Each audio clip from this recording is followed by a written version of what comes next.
Isa, patalastas lang po ito. Sa April 8, 2024, which is a week, more than a week from now, magkakaroon daw ng solar eclipse. Ito na naman po tayo. As usual, inuulan na naman, prophecy. Tanjararan! Sabi ko na nga kahapon, may nakita po ako sa social media, 2-3.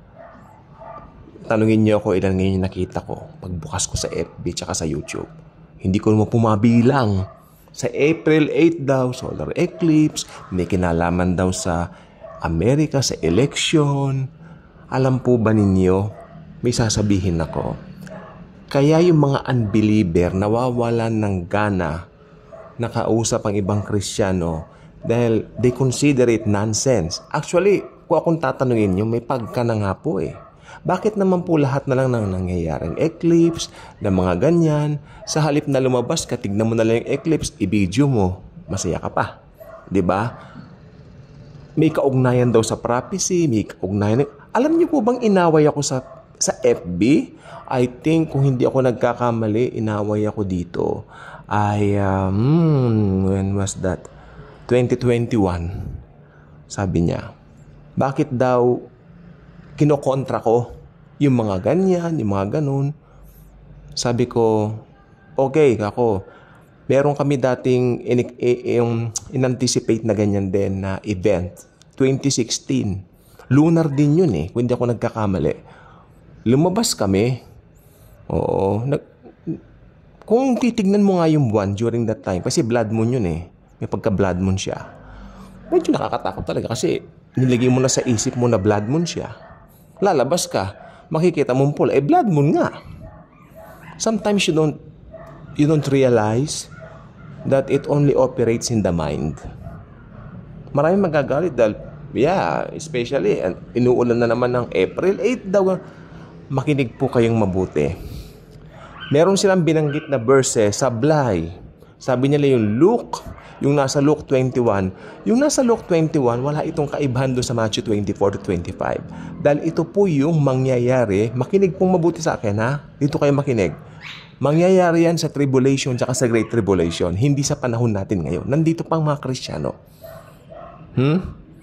Not until you know how to rightly divide the scriptures, mapre-prente ka nga talaga. Tulad ko, prente lang dito.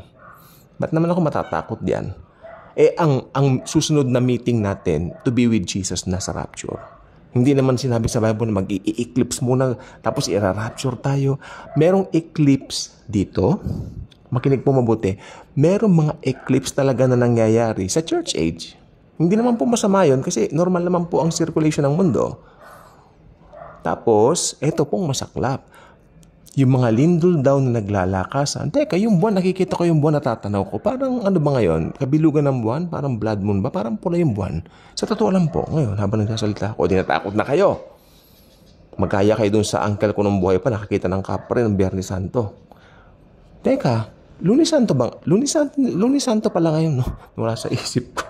Lunes Santo pala nila. Okay. Sa akin kasi wala na yung mga santo-santo na yan. Kasi tayo po yung saints. Tayo mga Christian. Makinig po mabuti. Ang mga lindol na sinasabi nila kasi nagkaroon ng malakas na lindol dati noong 2011. May Bible study kami noon. Muntik pa nga ako nabangga noon ng van. Oo, nagba-Bible study kami. Then nabalita sa mga messages, lumindol daw dito sa Japan. Nagkaroon ng tsunami. At ito po maganda. Isang sister natin sa Lord, sa Panginoong Jesus, nakauwi dito bago mangyari yon. Umiiyak siya nung Bible study namin. Halos nagluluhod siya. Sabi ko, Lord, thank you for saving this sister. That sister initiates a lot of Bible studies way back then. Tingnan nyo nga naman ang kabutihan ng Panginoon. Ngayon, ang napag-usapan namin that time, dahil during that time, ako rin po bata pa. Bata pa rin ako sa pananampalataya. Siyempre, may isa nagsalita roon. Sabi niya, eto na yung lindol na sinasabi ng malakas. Sabi niya. Tapos, nung nag-aral na ako ng eschatology, talagang kinalog ko na yung sarili ko. Mag-aaral ako talaga para hindi ako malinlang, Sabi ko, yung pinakamalakas na lindol, mangyayari pala sa Great Tribulation. Shame on me. Dahil dati, pag may lindol, ayan na. Pag may lindol, ayan na. Talaga yung buwan. Tingnan niyo po ngayon yung buwan, no? Bilog na bilog. Di ba? Alam niyo, yung context po ng Luke chapter 21, tungkol dun sa mga eclipse, mangyayari yan sa Great Tribulation. Aralin natin ang Biblia. Hindi tayo maliligaw. Walang kaligawan sa nag-aaral. So, ano mangyayari sa April 8? Di April 8, worse, may nakalagay pa, do not go out on April 8, 20. Ano ba kayo? Ba't hindi ka lalabas? Kaganda ng mundo sa labas, tapos na ang COVID, tapos hindi ka lalabas. What is that? Be Jesus conscious, not end of the world conscious. If you really believe in the finished work of the Lord Jesus, wala na yung eclipse na yan, okay? Kaya kung hindi ka pa subscriber sa channel na ito, I invite you to do so. Click the notification bell, share this video, share Jesus in His love. Thank you, and as always and forever, Jesus truly loves us all. Thank you. Talaga po, bilog yung buwan. Thank you po.